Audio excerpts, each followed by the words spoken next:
தினமொரு வசனம். ஆதியாகமம் 2வது அதிகாரம் வசனம் 18. பின்பு தேவனாகிய கர்த்தர், மனுஷன் தனிமையாயிருப்பது நல்லதல்ல, ஏற்ற துணையை அவனுக்கு உண்டாக்குவேன் என்றார். ஆவிக்குரிய நண்பர் ஒருவர் நன்கு படித்திருந்த ஒரு பெண்ணை திருமணம் செய்தார். திருமணத்திற்கு பிறகு அவளுடைய நல்ல கல்வி தகுதிக்கு மிகுதியான சம்பளம் தரும் ஒரு வெளிநாட்டு வேலை வாய்ப்பு வந்தது.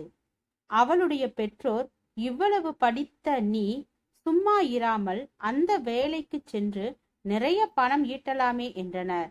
ஆனால் அந்த ஆவிக்குரிய நண்பரோ, எனக்கு ஒரு வாழ்க்கை துணை வேண்டும் என்பதற்காகத்தான் நான் திருமணம் செய்தேன், எனக்கு அதிகம் பணம் சம்பாதித்து தருகின்ற ஒருவருக்காக அல்ல என்று கூறி அவளை வெளிநாட்டிற்கு அனுப்ப மறுத்துவிட்டார். இன்றைய சமுதாயத்தில் கணவன் மனைவி ஐக்கியம், குடும்ப வாழ்க்கை, பிள்ளைகளை கண்காணித்து வளர்த்தல் போன்ற எல்லாவற்றையும் விட பணம்தான் மிக முக்கியமாக கருதப்படுகின்றது.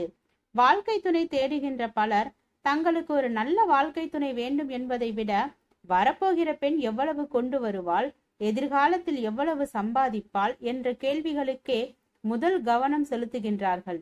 பணம், படிப்பு, பொருள், நகைகள் ஆகியவற்றின் அடிப்படையிலேயே வாழ்க்கை துணை தேடப்படுகிறது. எனவே பலர் தங்களுடன் வாழ்வதற்கு ஒரு பெண்ணை அடைகின்றார்களே அன்றி ஒரு மனைவியை அடையவில்லை. மனைவி என்பவள் தன்னுடைய வாழ்க்கைக்கு ஏற்ற துணை என்ற அடிப்படையிலேயே தேடப்பட வேண்டும். ஆதாமுக்கு ஒரு துணையை கொடுக்க விரும்பிய தேவன், அது அவனுக்கு ஏற்ற துணையாக இருக்க வேண்டும் என்று விரும்பினார்.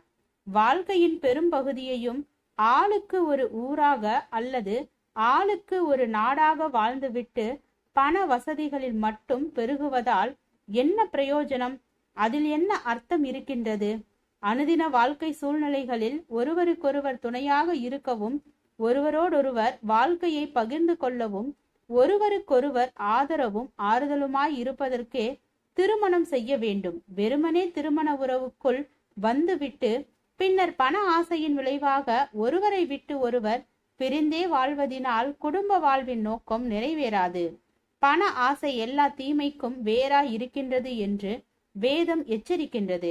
இந்த பண ஆசைதான் தேவனுடைய நோக்கங்களை மதியாமல் பலரை பணத்தையே கடவுளைப் போல எண்ணி செயல்பட வைக்கின்றது. ஜெபம். தேவனுக்கு ஸ்தோத்திரம். தேவனே, நாங்கள் எங்களுடைய வாழ்க்கையில் குடும்ப உறவுகளுக்கு முக்கியத்துவம் தருபவனாகவும் பண ஆசை இல்லாதவனாகவும் வாழ கிருபை பாராட்டும். ஆமென்.